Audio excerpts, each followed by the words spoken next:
Britain has joined France in demanding that Israel end its war in Gaza. If not, the two European powers say they will recognize a Palestinian state in September.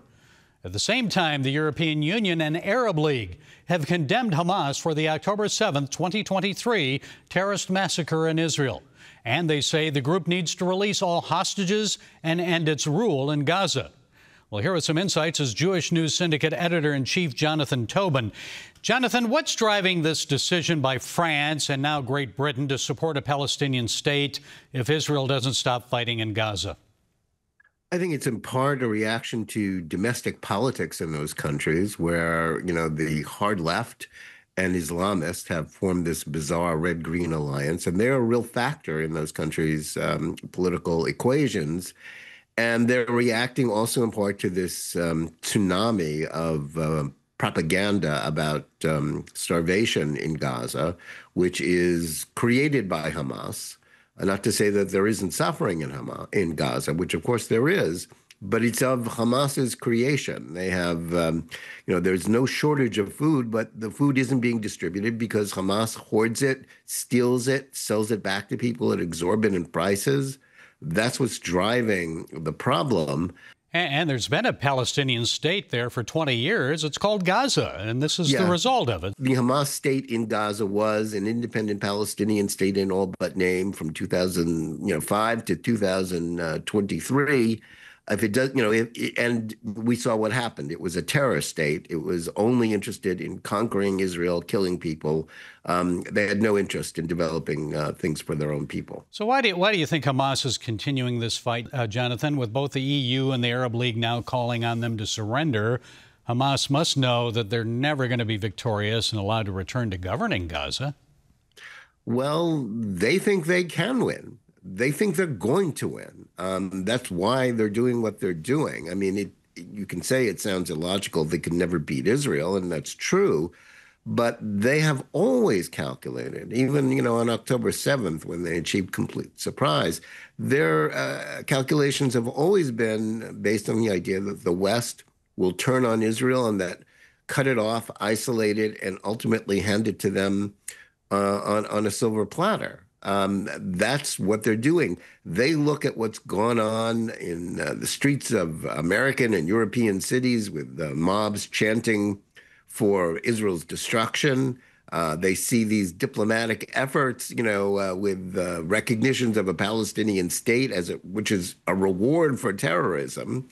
And they say, look, we're winning. Yes, we couldn't beat the Israelis militarily, but we're beating them politically. And everyone who demands a ceasefire is just encouraging Hamas to hold on and to emerge, and because they believe a ceasefire will let them emerge triumphant from this war, that it will allow them to regain control of Gaza.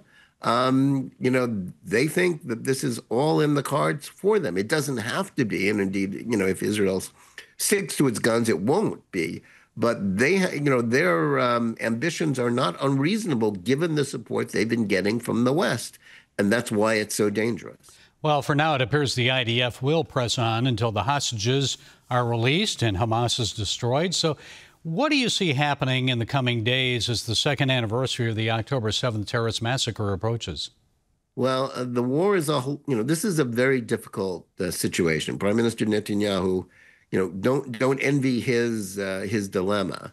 The war is difficult. The foreign pressure is enormous. The pressure from inside Israel for people who want the hostages released. And, the war is exhausting. It's been a long, hard slog. So I think the war just continues, which is dreadful for the Palestinians in Gaza. It's dreadful for Israelis.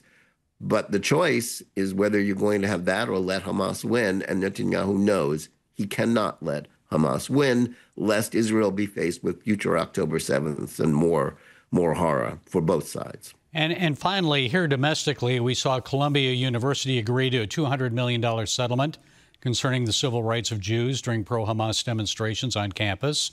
Also, UCLA has settled a $6 million lawsuit with Jewish students. And now it looks like Harvard is reportedly preparing to agree to a settlement, maybe as much as $500 million because of its failure to protect its students from anti-Semitism. So 2 questions here. Do you think these settlements would have happened without President Trump's advocacy? And what's to prevent these universities from ignoring violations of Jewish student civil rights in the future?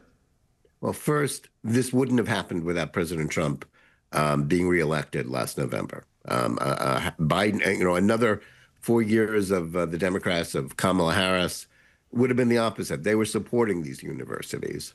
These deals are not as ideal as his initial demands, but they're still tremendous progress. I mean, this is really the beginning of rolling back the reign of DEI and the woke domination and indoctrination in our education system. It's good for the Jews, for sure, because that's the Jews are the canaries in the coal mine here. This is good for all Americans. Now, how will it be in the future? Well, it's all a matter of enforcement. These deals are great. They're victories no matter what. This is something for Trump to be proud of. But it will be a matter of whether the United States government continues to monitor it, continues to enforce it. Okay, Jonathan Tobin, JNS Editor-in-Chief. Thank you, Jonathan. We appreciate you sharing your time and insights. Thank you.